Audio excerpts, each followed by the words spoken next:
Tu as été très médiatisé pour avoir été proche d'une secte, Oui, avec tout ce que ça implique comme manipulation. Tu as été la témoin directe des techniques, oui. de la façon de faire, des scénarios de ça.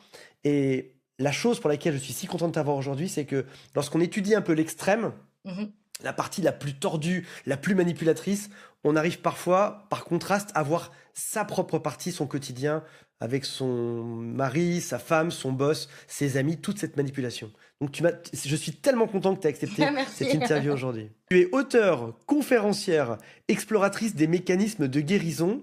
Tu as été dans ton enfance marquée par les emprises sectaires. Oui, Il y a eu des décès mystérieux, il y a eu des violences, il y a eu des effondrements physiques, il y a eu des maladies qu'on te disait incurables. Et aujourd'hui, tu écris un livre qui s'appelle Silence. Je reprends le contrôle de ma guérison. oui.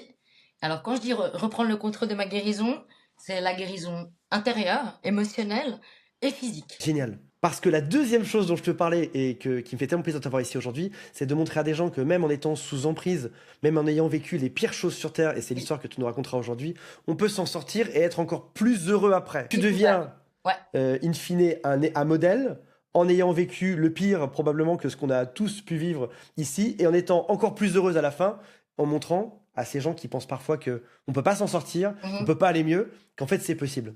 On peut même être plus heureux que la moyenne, en fait. C'est Et ce même être plus heureux que la j'ai moyenne. ouais, c'est ce que j'ai constaté, alors à condition de travailler sur ces traumas, hein. Mais on en parlera ensemble. Voilà.